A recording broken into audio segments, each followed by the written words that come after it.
আল্লাহ যদি আমারে দইরা জোর করে দুনিয়াতে হেদায়েত দিতেন, নামাজি বানায় দিতেন, সাপ দিয়া ফেরেশতা দিয়া বাধ্য করিয়া হইল, তাইলে তো আজকে আমিও মুত্তাকি হইতাম, জান্নাতি হইতাম। এখন আল্লাহরে দোষ দিচ্ছে, আল্লাহ আমনে কামটা কি করলেন? আমি তো নামাজ পড়তে চাইছি না, আমনে ফেরেশতা দিয়ে আমার একটা টানা ছটকনা দেওয়াইতেন, খিঁচতেন, যাতে করে ফেরেশতা একটা খিঁচলে আমি যেন নামাজ পড়তাম, তাইলে না ভালো হইতো। ফেরেশতারে আপনি বলতেন যে তারে একটা লাথি দিয়ে ফাঁসাত, সেজদা দেয় না কেন? ফেরেশতারে বললেন না কেন? আল্লাহ সেদিন আমারে যদি ঘুষি দিত, থাপ্পড় দিত, লাথি দিত, আসার দিত মাথার তুইলা, তাইলেও তো ভালো ছিল, আজ তো আমি বেঁচে যাই। আফসোস করে আও তাকুলা হিনা তারাল আযাবা লাউ আন্না লি কাররাতান ফাআকুনা মিনাল মুহসিনিন। অথবা আল্লাহ বলে, নাফরমান বান্দা বলবে, আল্লাহ ঠিক আছে, আমারে যদি আরেকবার দুনিয়ায় ফেরত পাঠাইতেন, তাইলে আমি সবগুলো নেক আমল করে নেককার হয়ে পুনরায় কবরে আসতাম। দেখেন না আরেকবার পাঠান যায়নি? দেখেন না মাওলা আরেকবার পাঠানো যায় কিনা? আল্লাহ তাআলা বলেন, বালা কাদ জাআতকা আয়াতি, হ্যাঁ বান্দা, আমি আল্লাহর পক্ষ থেকে আমার নিদর্শন, আমাকে মানার মতো, জাহান্নাম থেকে বাঁচার মতো, নেক আমল করার মতো, আখিরাত মনে করাবার মতো যাবতীয় উপকরণ আমি পাঠিয়েছিলাম। আমি নবী পাঠাইছি, আমি রাসূল পাঠাইছি, আমি আসমানি কিতাব পাঠাইছি, আমি সাহাবা পাঠাইছি, আমি আউলিয়া পাঠিয়েছি, আমি উলামা পাঠাইছি, আমি ইমামকে দিয়ে বলাইছি, আমি খতিবকে দিয়ে বলাইছি, আমি আলেমরে দিয়ে বলাইছি, আমি বক্তাকে দিয়ে বলাইছি। আমার আসমানি কিতাবের মধ্যে আমি কোরআনে বলে দিয়েছি, আমার রাসূলকে দিয়ে আমি 23 বছর বলাইছি, আমার বন্ধুর 1.25 লাখ সাহাবী দিয়ে আমি জমিনের মধ্যে আমার দ্বীন শুনাইছি। যুগে যুগে পৃথিবীতে ঘূর্ণিঝড় হোক, মহামারী হোক, টর্নেডো হোক, করোনা হোক, পৃথিবীর যত কিছুই হইছে গেছে, আমি জমিন আলেম থেকে খালি করি নাই, কোরআন থেকে খালি করি নাই, মসজিদ থেকে খালি করি নাই, আমার আওয়াজ আমি পৌঁছাইছি বান্দা।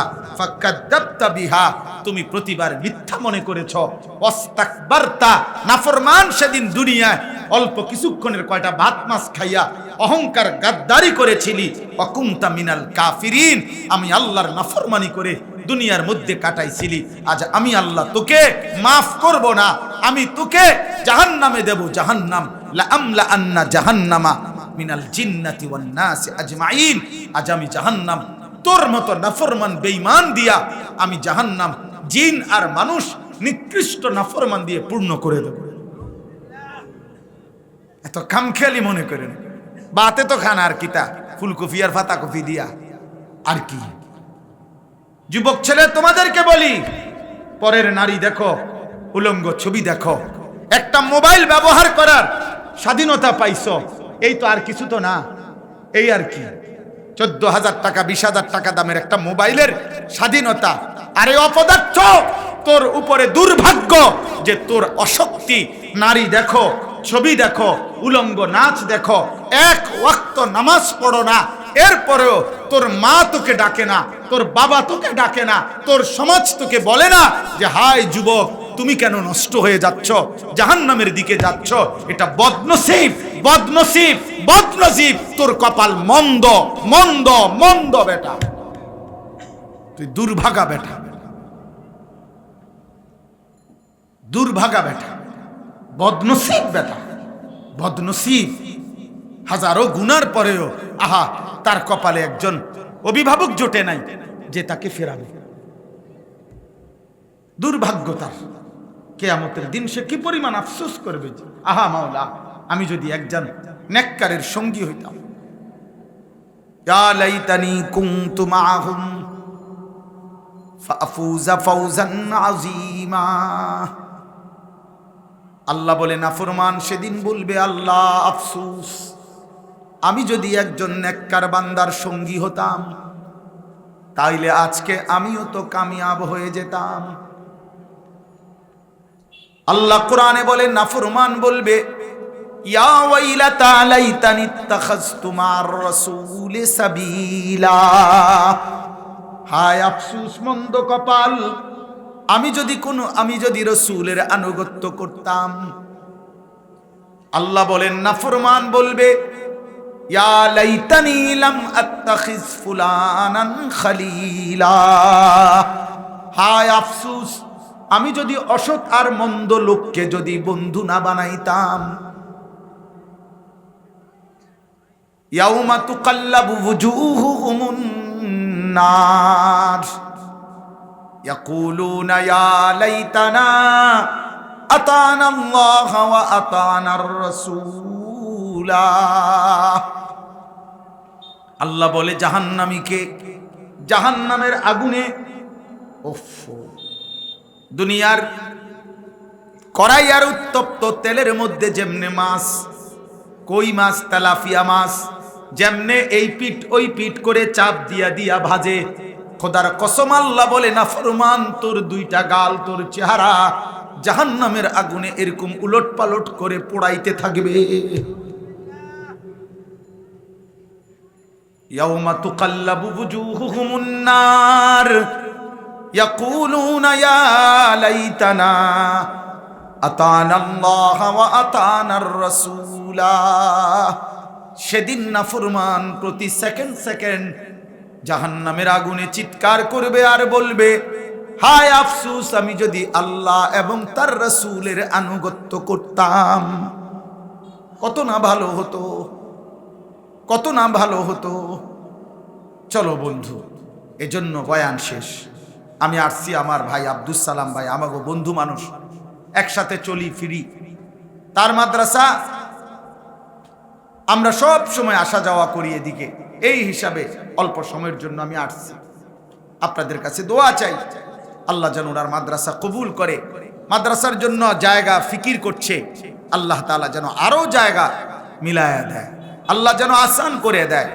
আর যুবক ভাই বাবা সবার কাছে অনুরোধ করলাম প্রত্যেকেই মিলে এটুকু কথায় আপনাদের কাছে আমি এটা বুঝাইতে চাই।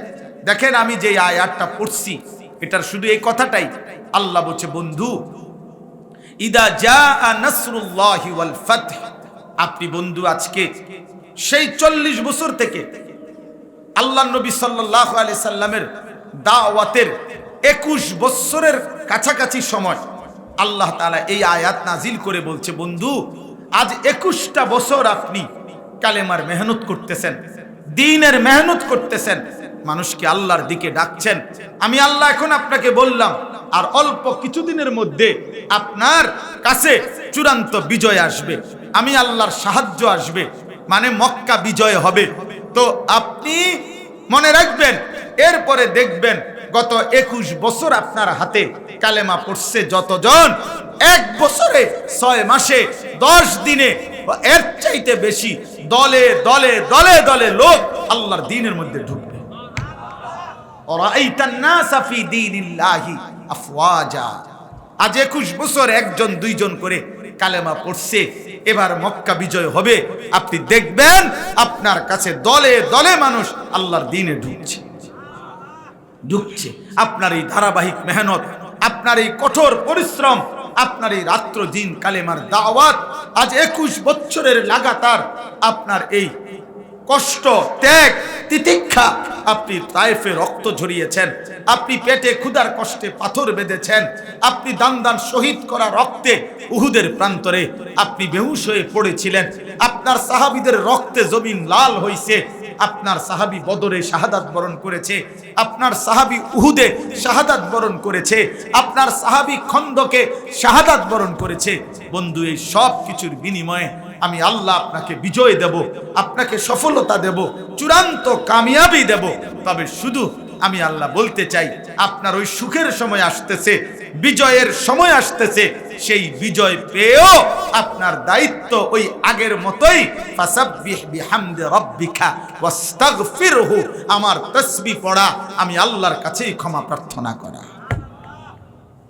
সুখের আয়োজন যখন আসবে, বিজয়ের ঘন্টা যখন বাজবে, বিজয়ের মহড়া যখন হবে, তখনও আপনি আমি আল্লাহর তাসবিহ ভুলবেন না, আমার কাছে ইস্তিগফার ভুলবেন না। এই জন্য 17ই ডিসেম্বর অর্থ হইল 16ই ডিসেম্বরের পরের দিন বিজয়ের সাথে সাথে এই কথা মনে করাই দিতে চাই, মূলত প্রকৃত অর্থে বিজয়ের আল্লাহ তাআলা প্রদত্ত ফর্মুলা হইল বিজয় অর্জিত হলে করণীয় কি।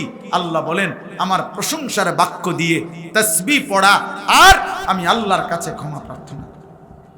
ইন্নাহু কানা তাওয়াবা, আমি প্রকৃত অর্থে তাওবা কবুলকারী, আমি মাফ করে নেওয়ালা।